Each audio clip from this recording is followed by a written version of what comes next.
So I wasn't even going to weigh in on this, but since I have been watching Love and Marriage Huntsville for I don't know what 3 or 4 seasons now, um, I got a little curious when I heard that Arionne Curry, old girl who had the baby with Martell, was telling her story.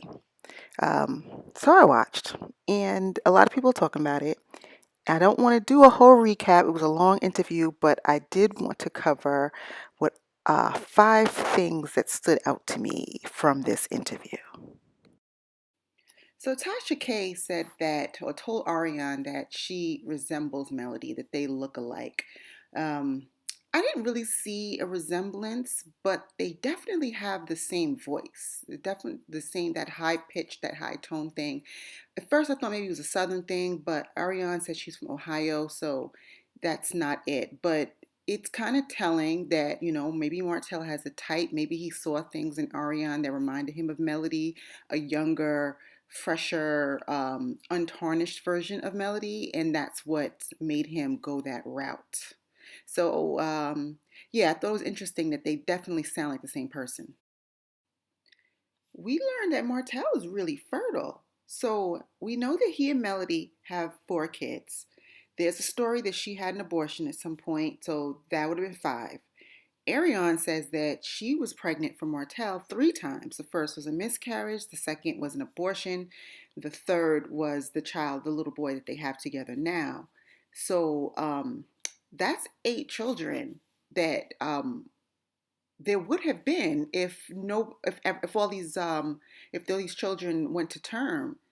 And also Ariane said that at one point she and Melody were pregnant at the same time. Like, it's just so messy. And this is what, a 7-year affair. This dude was just going back and forth, slinging it all over the place, and not really, I guess, concerned with the outcomes. After the fact, you just want to send people down to the clinic, but come on, dude. And on top of that, you can't even afford all these kids, because now that you and Melody aren't together, you are having financial issues. You was buying people BMWs and you was flossing and stuff, but Melody was the one behind the scenes who was making this empire move forward. She's the one who had the builder's license and all this other stuff. And without her, now you're struggling. So you got the nerve to be out here procreating and pollinating when you can't even take care. Let's take the morality out of it. You can't even take care of all these damn kids. Come on, B. Oh boy. So now this one was where Ariane really lost me. I mean, I knew a lot of stuff about her, all the judgment, her being a side piece and all sort of stuff. I mean, I'll take all that with a grain of salt. But the bitch is dumb. She in the beginning was talking all about how smart she is, and she's smart. And if you're really smart, you don't have to keep telling people you're smart. That was number one. That was the first tip off that she ain't too bright. Secondly, she don't know what a two-parent household is. In the beginning, she said that she grew up in a two-parent household, therefore she understands the importance of family. Later on, Tasha K referred to it again and said, okay, so you grew up with both of your parents. And she was like, no, no, I grew up in a two-parent household. Tasha's like, yeah, you had 2 parents in the house. No, my parents were separated or divorced or whatever. I grew up with my mom, and my father lived someplace else, and he had another wife. And so it was a two-parent household. Boo boo, that's not what that means. A two-parent household refers to a household where both of the parents are in the house raising their kids together. So, you talk about you was in nursing school and all this stuff, and that's concerning, because I don't know that you should have been out in these hospitals and these medical facilities taking blood and taking vitals, because you don't even know what basic terms mean. And if you don't believe me, watch this clip. Your mom and dad are still married? No, they're not. Two-parent household. Okay. Okay. How does it, I guess, being that you were raised in, with your mom and your dad in the same house, correct? Two-parent household. What do you mean two-parent household? Okay, excuse me. Because I'm taking it as when you say two-parent household, your mom and your dad were in the same house. Okay, so no, excuse me. I was raised with my mother. Okay. My father's side did have a two-parent household until he got divorced. Okay. Really, Ariane? Really? All right, speaking of Lady O, we all know that Oprah Winfrey owns the OWN network, and that Love and Marriage Huntsville is on that network. For some reason, this gives Arionne the impression that, A, Oprah knows who she is aware of this storyline, and or gives a damn. She said that it's personal between her and Oprah. Girl, bye. And I suppose it is personal between her and Oprah because she was so influenced by Oprah, or at least that's what she tried to say. Um, she can't pronounce the word influential. I don't know why. It's not hard. She tried though. And this goes back to the smart thing. It's very dangerous when you start calling yourself smart because you have to live up to that. And when you don't know what basic terms mean, and when you don't know, and you cannot pronounce words correctly, and not to mention all this other silly behavior that you've engaged in for the last 7 years, you don't sound smart. You don't look smart. And if you don't believe me, just watch this clip. Was raised with Oprah being one of the most influential Black women who we all looked up to. And I feel like it has turned me against a woman who I was so proud to look up to. So those were my 5 takeaways from that interview. I didn't think very highly of her to begin with. And we all know that Martell is the true villain in this story, right? People play their parts. I'm not saying Melody is perfect. I'm not saying she was the perfect wife. She also knew her husband was cheating. She decided to stay. When she had another baby. People make the decisions they make, and life is complex, and I get that. When Arionne met Martell, she was young.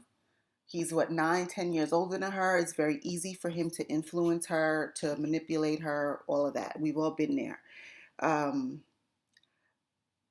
But I'm really judging her now because her whole effect is one of somebody who I don't think still is taking accountability for her part.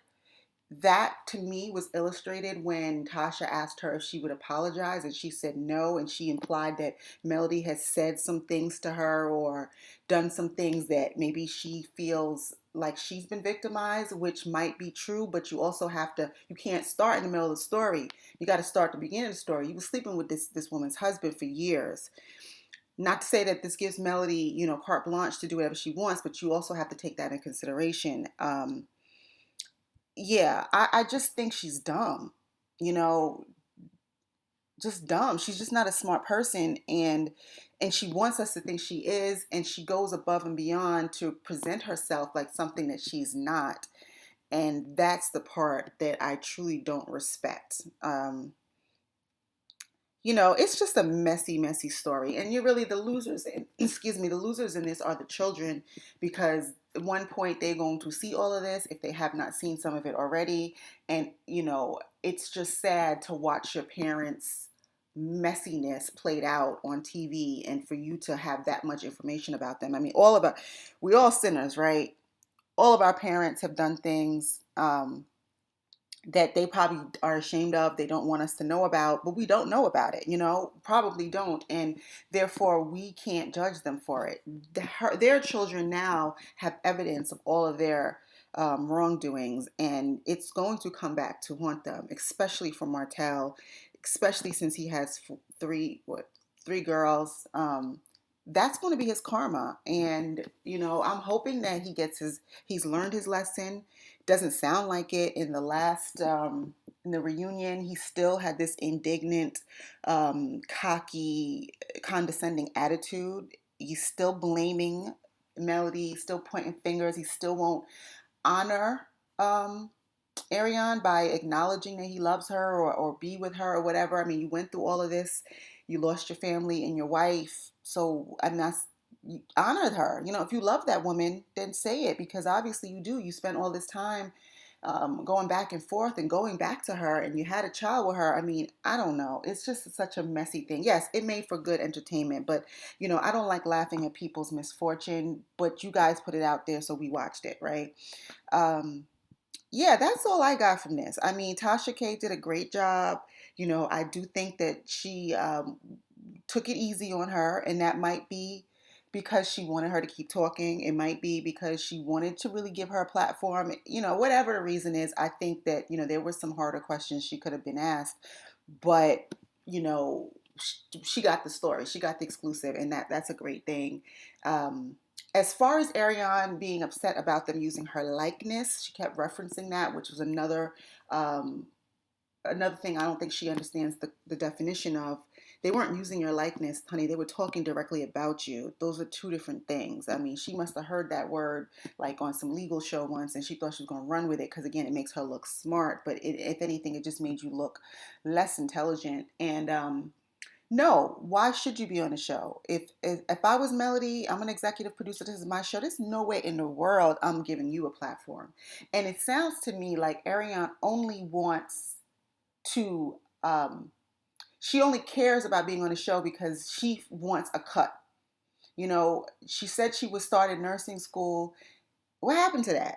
You said you weren't even aware of what was going on during the show because you were doing, all your clinicals and your labs and stuff. And so you were able to check out of all of that because you were in school, and then you dropped out at some point, and now you have a clothing line.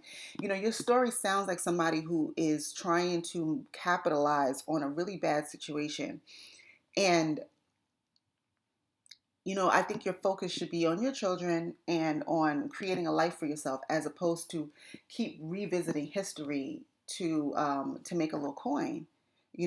This is going to be part of your legacy, but you do not have to keep reopening this to make yourself, to try to change the narrative, because people have already drawn their conclusions about you. The people who ride for you are going to continue to ride for you, and the people who don't are not. Nothing you say at this point is really going to change anybody's mind. You just really need to focus on your family, your career, because obviously Martell can't support you.